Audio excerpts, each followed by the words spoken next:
उस रात मैं जब काम से घर लौटा तो मैं इतना थका हुआ था कि मुझ में इतनी हिम्मत भी नहीं बची थी कि मैं खुद उठकर खाना बना सकूं। लिहाजा बिना कपड़े बदले ही मैं बिस्तर पर जाके पड़ गया, ये सोचकर कि अगर एक दिन खाना नहीं खाऊंगा तो कौन सा मर थोड़ी जाऊंगा। बस चादर तानी और पता नहीं मैं कब सो गया, ये भी मुझे ठीक से याद नहीं। फिर जब मेरी आंख खुली तब दरवाजे पे कोई दस्तक दे रहा था।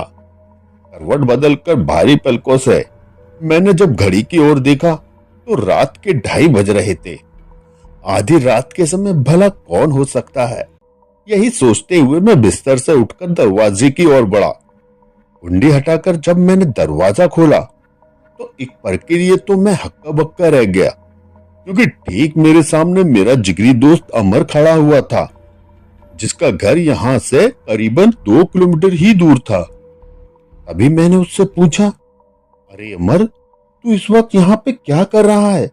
सब ठीक तो है ना? इस पर अमर ने जवाब दिया, हाँ सब ठीक है, तेरे से मिलने का मन कर रहा था तो बस तुझसे मिलने आ गया। अमर की ये बात मुझे काफी अटपटी लगी और मुझे हजम भी नहीं हो रही थी। खैर मैंने कहा, अब सारी रात बाहर ही खड़ा रहेगा या घर के अंदर भी आएगा? तो इस पर अमर ने मुझसे अंदर आने के लिए साफ मना कर दिया। कहा, नहीं नहीं नहीं नहीं, मैं अंदर नहीं आऊंगा, तू बाहर ही आ जा, चल थोड़ा बाहर घूम कर आते हैं। हालांकि मैं अमर को मना करना चाहता था, मगर पता नहीं क्यों उस दिन मैं अपने जिगरी दोस्त को ना नहीं बोल सका। लिहाजा मैंने घर को ताला मारा और बस अमर के साथ चलने लगा। क्योंकि समय काफी ज्यादा हो चुका था, इसलिए हम दोनों के अलावा रास्ते पर ना तो कोई इंसान दिख रहा था और ना ही कोई परिंदा। हम अभी चल ही रहे थे कि मेरा ध्यान अमर पे गया, जो कि बिल्कुल चुपचाप चल रहा था। मगर जहां तक मैं अमर को जानता हूं, वो एक पल भी चुप नहीं रह सकता। तभी मैंने अमर से कहा, अमर तू मुझसे कुछ छिपा तो नहीं रहा ना? कोई बात हो तो मुझे बता दे। तो इस पे अमर ने हिचकिचाते हुए कहा, अरे नहीं नहीं नहीं नहीं, अरे यार ऐसी कोई बात नहीं है। लेकिन मैं अमर को इतना तो जानता ही था कि उसकी टूटती हुई आवाज और उसका रवैया, ये सब समझ सकूं कि दाल में कुछ तो काला है जो वो मुझसे छिपा रहा है। जिस पर मैंने अमर से थोड़ा चिढ़ते हुए कहा, देख अमर, अगर तू मुझे नहीं बताएगा तो मैं घर वापस जा रहा हूं, फिर अकेले ही चलते रहना। और ये बोलते हुए मैं अपने घर की तरफ वापस जाने लगा। अभी मैं 2 कदम ही आगे बढ़ा था कि अमर ने मुझे पीछे से पकड़ के रोक लिया और मुझे गले लगाकर जोर जोर से रोने लगा। अपने जिगरी का ये हाल देखकर मुझे बहुत बुरा लग रहा था। मैं थोड़ा पिघल सा भी गया था। अमर को शांत कराने लगा। फिर शांत होते ही अमर ने कहा, सुन भाई, एक बार मेरे घर चला जा और मेरी माँ को बोलना कि मैं बिल्कुल ठीक हूँ। जिस पर मैंने कहा, क्या हुआ, घर वालों ने क्या तुझे घर से तो नहीं निकाल दिया?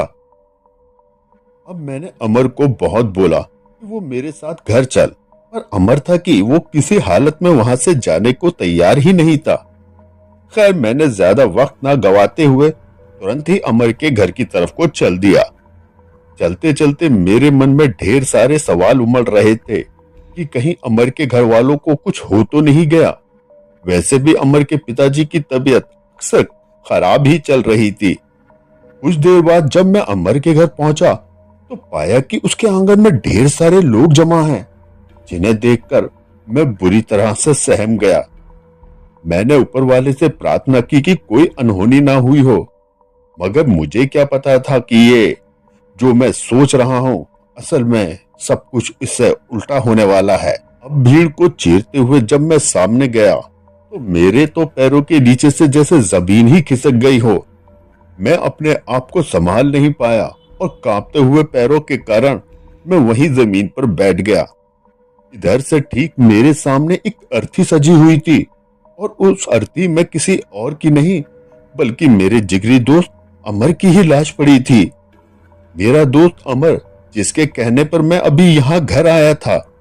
बाद में जब मैंने उसके घर वालों से बात की तो पता चला कि पिछले कई हफ्तों से घर में पैसों की कमी चल रही थी।